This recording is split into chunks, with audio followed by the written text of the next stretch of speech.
गुज़िश्ता हफ्ते पार्लियामेंट के मुश्तरका इजलास में हुकूमत की जानिब से मंजूर कराए जाने वाले कवानीन की लंबी फहरिस्त में एक अहम बिल जिनसी ज़्यादती के जराइम की बेखनी के लिए मंजूर होने वाला वो बिल भी था जिसके तहत रेप केसेस के आदी मुजरिमान के लिए कीमियाई तरीके से कैस्ट्रेशन यानी नामर्द बनाने का अमल की सज़ा तजवीज़ की गई थी। वो मंजूरी तो मुतवक्को थी, लेकिन तहरीक इंसाफ की हुकूमत ने इससे मुताल्लिक बिल कानून साजी में शामिल नहीं किया। इसकी वजह यह है कि इस्लामी नज़रियाती काउंसिल ने इस सज़ा को गैर इस्लामी करार दिया। हुकूमत ने मुजरिमों के लिए सज़ा का इतलाक़ एक सदारती ऑर्डिनेंस के जरिए गुज़िश्ता साल दिसंबर से किया था, लेकिन इस पर एतराज़ात सामने आते रहे। कैस्ट्रेशन की सज़ा की तजवीज़ कहाँ से आई थी और इस सज़ा का जो तरमीम शुदा कानून है वो क्या था, कैस्ट्रेशन की सज़ा गैर इस्लामी कैसे है, इस हवाले से हम बात करेंगे। इस्लामी नज़रियाती काउंसिल के चेयरमैन जनाब किबला अयाज साहब मौजूद हैं हमारे साथ। अस्सलाम वालेकुम सर। अस्सलाम वालेकुम जी। डॉक्टर साहब बहुत शुक्रिया सर प्रोग्राम में वक्त देने के लिए। जी थोड़ा सा अगर हमें बैकग्राउंड बता दें कि ये जो सज़ा की तजवीज़ थी ये जब आई थी तो उसके हवाले से क्या इसके हवाले से जो है वो एतराज़ात थे, और फिर बाद में तो ये इम्प्लीमेंट होनी थी, इम्प्लीमेंट होने से पहले इसको क्यों हटा दिया गया इस बिल में से? बिस्मिल्लाहिर्रहमानिर्रहीम, बड़ी मेहरबानी, आपने बहुत अच्छा सवाल किया। इस्लामी नज़रियाती कौंसिल के पास ये मामला था और हमने पिछले इजलास में यही कहा कि नामर्द बनाने की सज़ा जो है इसका इस्लामी सज़ाओं की फ़हरिस्त में ये मौजूद नहीं है। तो हमने ये कहा कि ताज़ीरी सज़ाएं मुमकिन है, जुर्म की नौइयत के मुताबिक सख्त से सख्त सज़ा दी जा सकती है। खुसूसी अदालतों के क़याम की हमने तजवीज़ देती थी जो कि इस कानून का हिस्सा है, और मुझे खुशी है कि फिर वज़ारत कानून ने हमारे साथ राब्ता किया और हमने अपनी सिफारिशात उनको भिजवा दी। तो नया ड्राफ्ट जब कानून साजी के लिए पार्लियामेंट के पास आया तो उसमें ये शिक जो थी ये निकाल दी गई। सही है। और हमने यही कहा था कि एक तो ये इस्लामी सजाओं की फहरिस्त में नहीं है, दूसरी बात ये है कि ये बैक वक्त दो लोगों को सजा है। एक तो आप जो जुर्म का सरजद करने वाला है उसको सजा दे रहे हैं, अगर वो शादीशुदा है तो ये उसकी वाइफ को भी, उसकी बेगम को भी सजा है। अगर शादीशुदा नहीं है तो ये इंसानी हक के खिलाफ है, क्योंकि इसके बाद फिर वो शादी से महरूम हो जाए। अच्छा, अब किबला साहब मिसाल के तौर पे एक तो पाकिस्तान में मुझे ये भी बताइएगा कि कौन सी ऐसी सज़ा हम दे रहे हैं जो कि जो दीन में है, जो दी जानी चाहिए और वो हम दे रहे हो। हम तो सज़ा देते ही नहीं है, पहली बात। दूसरी बात ये कि जो आपने कहा कि इससे दो लोगों को सज़ा मिलेगी, एक वो बंदा जिसने कि ये जुर्म सरजद किया है और एक उसकी बेगम। तो वो जो बेगम है वो क्या उसके साथ जेल में भी रहती है? अगर उसको जेल में बंद कर दें एक आदमी को, उसकी अपने बच्चों से, बीवी से मुलाकात ना हो, तो भी तो उसकी फैमिली के लिए सजा है, तो फिर तो उसको घर पे छोड़ दें, फिर उसको जेल में भी डालने की क्या ज़रूरत? उसके बारे में भी हमारी सिफारिशात मौजूद हैं, उसका भी हमने इदराक किया है, मुआशरती तौर पे भी, ह्यूमन राइट्स के हवाले से भी। और अब तो बाज़ जेलों में बाकायदा इंतज़ाम है कि बीवी की मुलाकात होती है, कुछ वक्त भी बीवी गुजारती है। तो ये मसला भी अलग से हमने उठाया है, लेकिन यहाँ पे जो सूरत हाल है वो बिल्कुल मुख्तलिफ है कि एक जिस्मानी तौर पे आप उसको महरूम कर देते हैं उस सलाहियत से, तो ये तो बिल्कुल एक मुख्तलिफ चीज़ है। इस वजह से हमने यही सिफारिश दी कि इसके बजाय बेहतर यह है सज़ा तो यकीनन हो, इसलिए हमने खुसूसी अदालतों का जिक्र किया था जो कि मान लिया गया, लेकिन ताज़ीरी सज़ाएं जुर्म की नौइयत के मुताबिक हो सकती।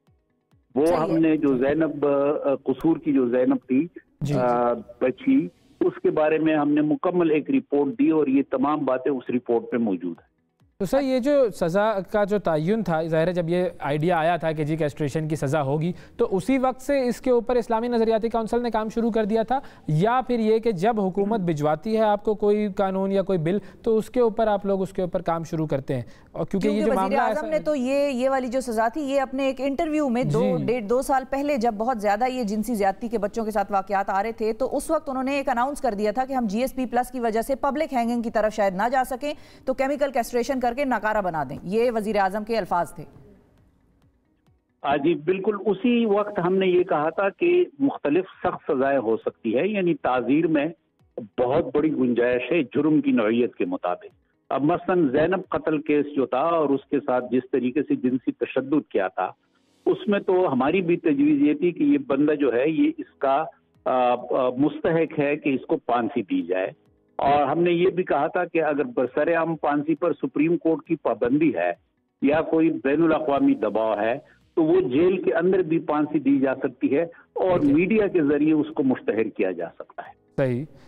अच्छा, अब इस केस में या कोई भी जिनसी ज़्यादती का केस होता है जिसमें अगर मिसाल के तौर पर उस बच्चे को कत्ल ना किया जाए, अगर ना किया जाए तो इस्लाम में क्या सज़ा है जो कि आप लोग भी हुकूमत को रेकमेंड कर रहे हैं, और अगर कत्ल कर दिया जाए तो फिर तो ज़ाहिर है वो फिर तो सज़ाए मौत वाला मामला है ही। ताज़ीरी सज़ा है और ये फिर अदालत का इख्तियार है कि वो जुर्म की नौइयत के मुताबिक सज़ा दे। हाँ, मतलब जिनसी ज़्यादती की गई किसी बच्चे के साथ तो उसमें इस्लामी तौर पर कोई है सज़ा जो कि आप हमारे साथ शेयर कर सकें? यकीनन जो ताज़ीरात पाकिस्तान हैं उनके मुताबिक सज़ा है, जेल भी है, जेल के अलावा जुर्माना भी है, और अगर जिनसी तशद्दुद जो है जाहिर है कि वो जो हदूद आर्डिनेंस है वो तो घरेलू तशद्दुद बिल में एक लिहाज से उनको इनइफेक्टिव बनाया गया है, लेकिन ताज़ीर सख्त से सख्त ताज़ीर भी हो सकती है। हनफी फिक्र में तो ये फांसी भी हो सकती है।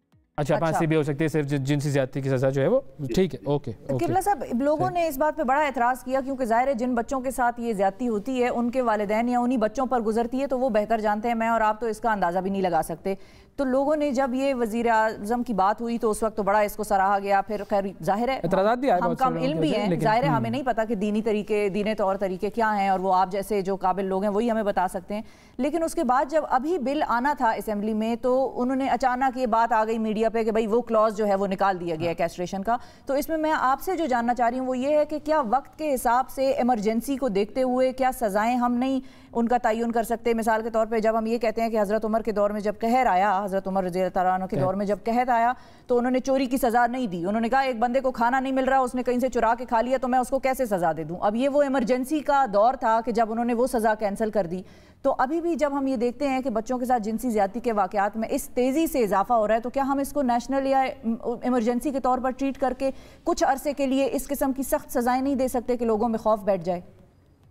बिल्कुल, हमने तो यही तजवीज़ किया है कि सख्त से सख्त सजाएं हों, और हमने ये तजवीज़ किया है कि खुसूसी अदालतें हों, क्योंकि हमारे यहाँ मसला ये नहीं है कि कानून या सज़ा नहीं है, हमारे यहाँ मसला ये है कि कानून पर अमल दरामद में बहुत लंबा अरसा लगता है, तो इस वजह से जुर्म की शिद्दत और नौइयत जो है वो बदल जाती है। तो ये खुसूसी अदालतों का हमने तजवीज़ दी। इसके अलावा एक सिफारिशात की एक लिस्ट है जिसमें सख्त से सख्त सजाएं और उसकी तशहीर, कुछ हिदायत हमने दी हैं तालीमी इदारों के लिए, पुलिस के लिए, वालिदैन के लिए। एक बहुत जामे रिपोर्ट है। ये हम इत्तिफाक करते हैं कि ये सूरत हाल अब बहुत गंभीर बनती जा रही है और इसको हंगामी हवाले से लिया जाना चाहिए। तो फिर इसमें कैस्ट्रेशन क्यों नहीं आ सकती थी? यही मैं पूछ रही हूँ कि फिर हंगामी तौर पर 3 सालों के लिए कानून बना दिया जाता कि अगले 3 सालों में जिस बच्चे के साथ ज्यादती हुई और उसकी जान चली गई तो उस शख्स को ये सजा दी जाएगी। ये 3 सालों की इमरजेंसी के लिए ये निफाज। या आप ये कह रहे हैं किबला साहब के कैस्ट्रेशन इस वजह से नहीं आ सकती कि चूंकि फांसी की सजा मौजूद है तो वो सजाएं इंप्लीमेंट करते हैं उन 3 सालों के लिए? यही तो हम कहते हैं कि सजाएं सख्त हों। कैस्ट्रेशन के हवाले से तो जो माहिरीन हैं, नफ्सियाती माहिरीन, उन्होंने भी ये कहा है कि कैस्ट्रेशन, जो कैस्ट्रेटेड बंदा है, नामर्द बन गया, उसमें जुर्म की नौइयत बाज़ हालात में बहुत बढ़ जाती है और वो हमला आवर बन सकता है ज्यादा। तो ये भी एक हवाला है जो कि देखना चाहिए। इस वजह से अमूमी तौर पे ये जो सजा है ये दुनिया के बेशतर मुल्कों में ऐसी सजा नहीं है। इस वजह से हम ये समझते हैं कि मुतबादिल सजाएं मौजूद हैं और इंसदाद मुमकिन है मुतबादिल सख्त से सख्त सजाओं से। तो फिर ऐसी सजा क्यों हो कि जिसको ना इंसानी हुकूक की तंजीमें सपोर्ट करती हैं, ना मजहब उसे सपोर्ट करता है, ना नफ्सियाती हवाले से जो माहिरीन हैं वो सपोर्ट करते हैं। ठीक है, बहुत शुक्रिया अदा करेंगे किबला अयाज साहब। नाजरीन हमें बता रहे थे और बहुत थोरो एक डिस्कशन हमारी इनके साथ हुई। हमेशा हमें इनसे सीखने को मिलता है और बड़े काबिल एहतराम है हमारे लिए।